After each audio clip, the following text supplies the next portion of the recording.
So, welcome back to the shop. This is part 2 of the series of building the new workshop. So last episode I finished putting some shelving together and putting lots of stuff on it. And I've also cleared out a bit of the space that I'm standing in now. I have also had these legs cut for the workbench that's behind here, except for this one. Mind you, I should have got into that one because that's the same, almost basically the same length, just the only needed 5. So he cut 5 for me.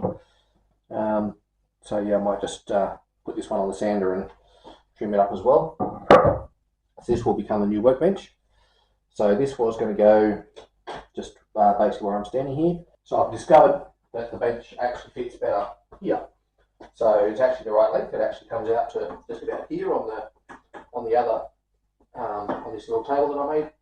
The other thing is it's actually got power sitting underneath this box here, and there's also power just to the outside of it there as well. So guess what I get to do today is move everything off these shelves and move it all over against that wall. So that's what I'm going to do right now. I really don't think you probably want to see that, so I'll get all this off, move the shelves over, come back to you, and then we'll move on to the next thing. And just like that, that's all moved.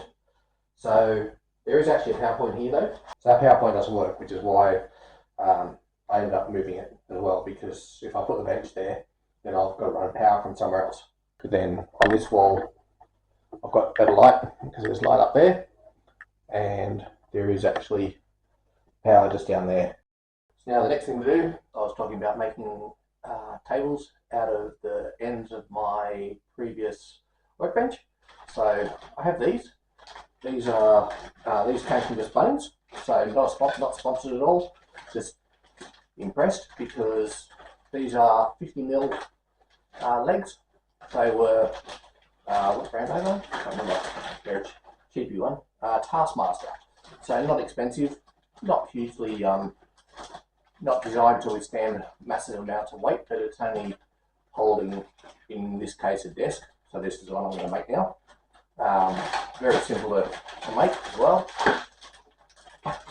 Basically, it's just got this bolt at the top here, and then it's got this plate. So literally just put the plate on there like that, and it's got a captive head on it. Do it up. Obviously not too tight because then you rip it out, and that's it. It's done. And then you just bolt it, screw it into the wood. So that's what I'm going to do on this one. Literally just going to screw it in all 4 and it'll make a table. So it's quick, simple. They were cheap as anything. So sorry, these ones were $8 each. Anything closest to that for the same diameter, so 50mm for these ones, was at least twice as much. So yeah, staggering difference. So these are on the bottom shelf of my local Bunnings store. So yeah, don't know whether they're the same for anywhere else, but yeah, certainly for people in Australia who need a cheap leg.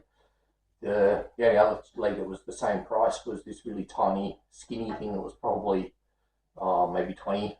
I think it started off at 20mm at the floor and then rose up to like 30mm at the top, 30 or 40mm, and they looked as slim as anything. But these aren't too bad. They've even got adjustable feet, so if you're putting it on an uneven surface, you can actually adjust it. So yeah, if you need cheap legs, go for them. So as per the classic, here's one I prepared earlier. This one I did yesterday, which I was very impressed in how quick they went together. And yeah, turn that one into a table there, and it's just got my toolbox on it. So yeah, that's why I figured I'd just quickly show you that that's what I'm going to do with this one as well. So now the next thing to do is bring the bench over and build it and put it up here. Now of course I've just brought everything over. But now I don't know which leg is the long one.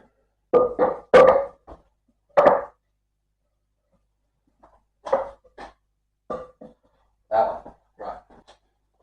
So like I said, this is going to be the workbench. I'm going to put a leg there, leg at the bottom, and then 3 legs along this edge. This is going to be the back, because this one's got a metal brace there. This was originally the back of it. So because it's got this brace here, I'm going to use that at the front, and that'll give me space underneath the bench at the front. So then the other thing I need to do is put some non-slip stuff on the legs. So I've got this non-slip stuff normally used for drawers. So I'm just going to cut some of that off and glue it on the bottom of the legs. Alright, now I'll start gluing. So I'm only going to cover a certain bit of it because I am going to cut this back so that it actually sits underneath. So it sits inside the area of the actual foot, or the base of the leg rather. So being quick grip, I'm supposed to coat both sides, but both surfaces rather. I'm not going to do that because I think it'll just glue together reasonably well anyway. So I know I'm wasting a bit of this by doing it this way. I'm not too concerned about it. Because I have a whole roll there anyway, so I've had it for years, so I'm not too concerned about that.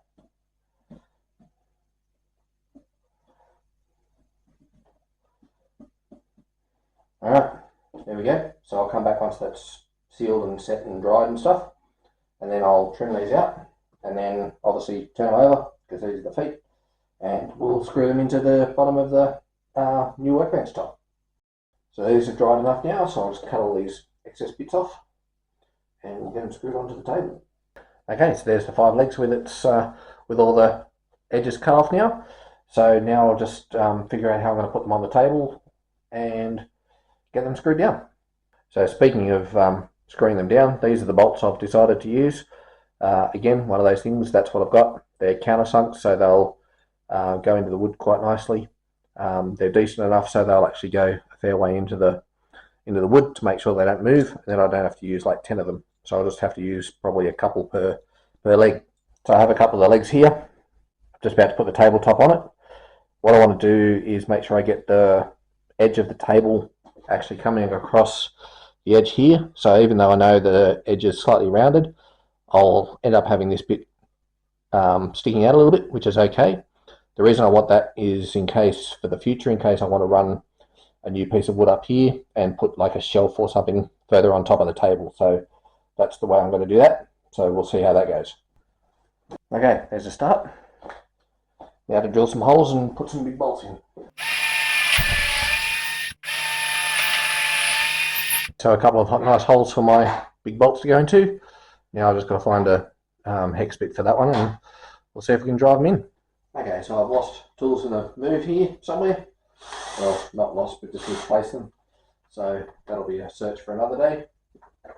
In the meantime, let's see if we can put one of these in.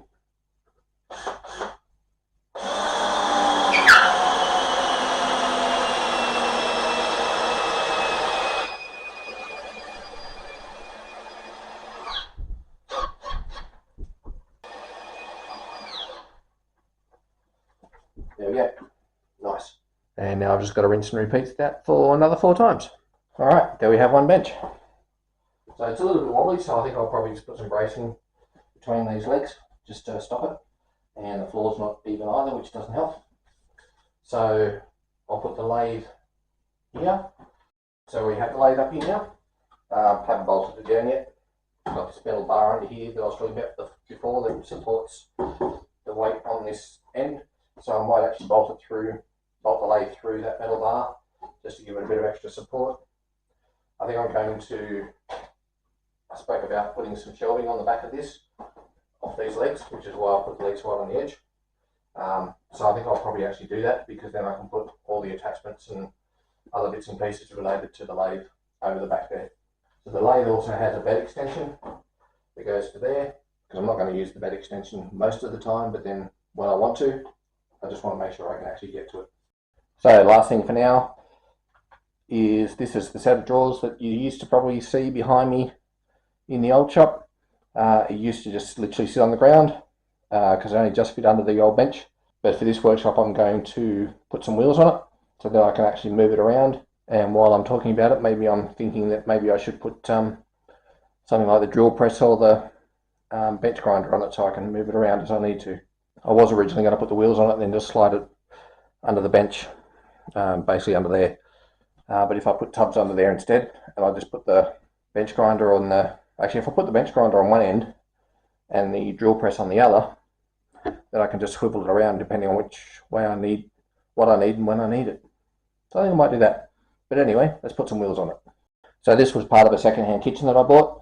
The part of it is actually over in the corner, behind where the camera's pointing at the moment. So that became a bit of a kitchenette for in here to replace the existing one that was here that was falling apart. And similarly, in one of the rooms in the house, I used it to literally create a kitchenette in my rumpus room, so that if anyone stays over or whatever, there's actually a proper kitchen that can be used for whatever there. So this one's a bit rough, obviously, because it's been taken in and out, and the previous owner actually cut it out. So all I'll probably need to do is just clean this edge up here, just to make it a little bit neater, if I can be bothered.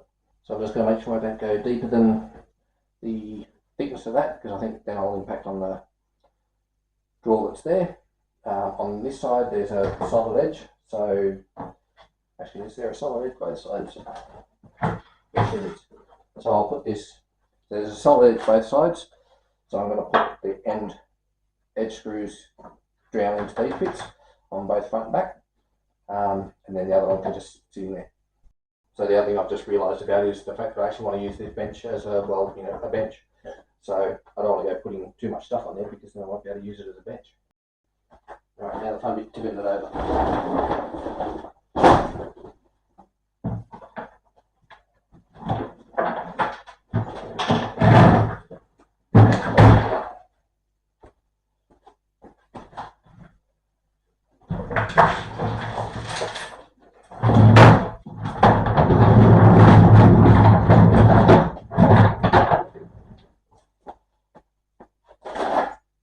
And the mess that's just poured out of it when I tipped it over because of all the holes in it. That's okay.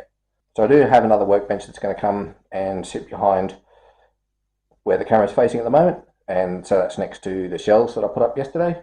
So this bench is going to be the sort of the more heavy duty one for the big and heavy stuff, and I can actually just go outside and do really big stuff under the carport.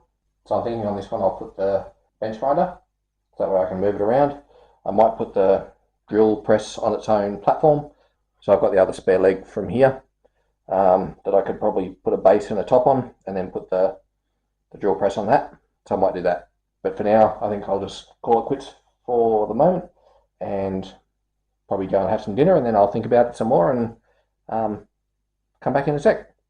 Okay, so it's the next day for me. So after finishing the little bench with the bench grinder on it, I figured the next logical thing is going to be to put the other workbench up. So that's going along this wall here. So I've got the shelves there, so I've got this wall here that goes all the way around there to where I was originally going to build the wall, to hide the bathroom and the little kitchenette thing there. But since, obviously, as I said earlier, I've got to leave room for the power point for the welder, basically I'm going to look along here for this one.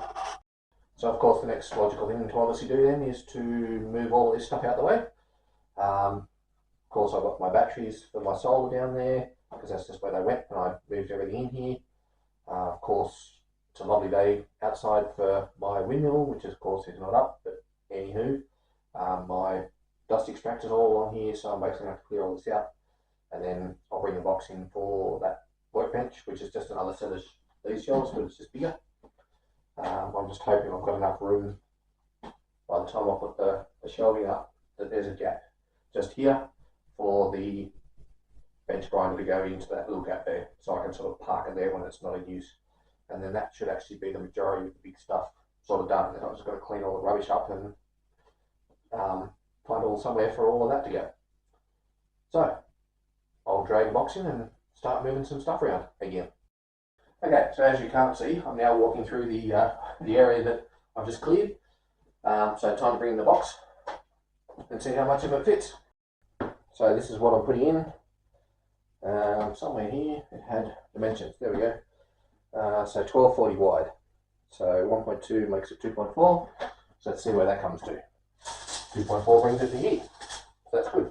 So it's actually going to leave me more than enough space to park the, what do you call it, the thing that's over there, the little trolley with the with the bench grinder on it, and it'll also give me enough space to put the bench drill on a pedestal and have that sitting there as well.